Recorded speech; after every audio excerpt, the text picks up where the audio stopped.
I have had the privilege to work with people with great personal brands, and I've also worked with people with extremely low brand profiles.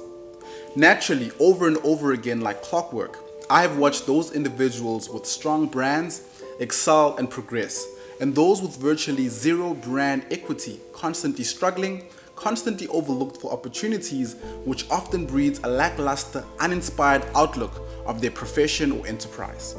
This is a 5-part video series where I not only aim to put the spotlight on the importance of personal branding, but also on the 5 components that you can work on to make sure that people not only know who you are, but that they know that you're a force to be reckoned with. In this video, I will show you how you can use body language as a simple yet immensely powerful tool to take your personal brand awareness to impressive heights. The first thing which is crucial to understand is in every organization, in every meeting, in every business encounter or interaction, everything about you is being scrutinized. How you walk, how you make eye contact, how you shake hands, your mannerisms, and how you show up in every situation. Showing up is the manner you carry yourself that is both eye-catching and memorable.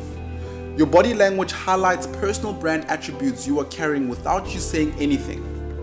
If your body language is muted, shoulders slouched, head down, stride small, and demeanor subdued, then people will automatically assume you don't have anything substantial to offer and would hardly pay enough attention to you to notice anything you can contribute to your team or to your business. I used to be an account manager in one of the largest FMCG companies in the world. And when it came to brand awareness of products in store, there's an old adage which was commonly used: eye level is buy level. In other words, if you were not seen, you were not shopped.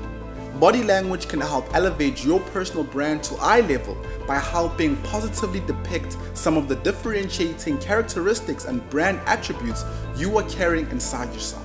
I really like the words of Jim Rohn, and I think he nailed it spot on when he said, effective communication is 20% what you know and 80% how you feel about what you know. Everything that is seen externally is a manifestation of seeds planted deeply inside of us. If we have allowed seeds of self-doubt, of self-condemnation, of self-pity to grow inside of us, then it doesn't matter how skilled we know we are. Feelings of pessimism and lethargy will always be evident in our body language and thus hinder us from being given any kind of space to make an impact. The only way to sustainably change your body language to highlight your personal brand in a positive light is to change the perception you have of yourself. I say sustainably because you can force yourself to take on power poses and longer, more energetic strides, but all it takes is one small trip up to remind you of how you really feel about yourself to put you back in your box again.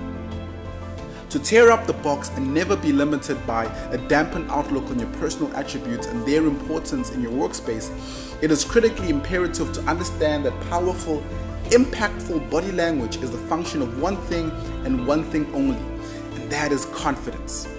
Think of yourself as Michelangelo. Your body, your tone, your mannerism, your posture, your arms, your hands, and the way you walk are all your various paints, pastels, and brushes. Your organization, team, business, or workspace is the ceiling and empty canvas. Confidence is the inspiration that gives birth to the Sistine Chapel. No matter how good a product may be, it is very difficult to buy something from a salesperson that lacks confidence. Your body language is the packaging that articulates your product offering before you say anything. It doesn't matter how brilliant the content is. No one will blink twice to look in your direction if the wrapping of the attributes is shoddy. The precursor to a strong personal brand is great attitude. The mistake people make that ultimately destroys their personal brand is falling into the trap of what I call the fallacy of talent. Great body language that attracts the right people and opens up the most doors comes from a combination of confidence and humility. I've read countless of books, listened to a crazy number of tapes, and have watched hours and hours and hours of videos about prominent and influential athletes, actors, musicians, business leaders, politicians, and philanthropists. And all of them have a combination of confidence and humility that you can pick up in an instant through their body language. And that is what makes their personal brand so special. Understanding the softer skills that will punch your ticket to success outside of talent is what will drive the kind of body language which elevates personal brands to unprecedented heights. I hope this has been an insightful video for you, and as you use your personal brand to tell the story of who you are, you remember the words of Frank Gillette Burgess, who once said, "Our bodies are apt to be our autobiographies." Be sure to check out part 5 of this personal branding series, where I will share insights around communication strategies. Get ready for your personal brand to hit the big screens. I promise you, it's gonna be a movie.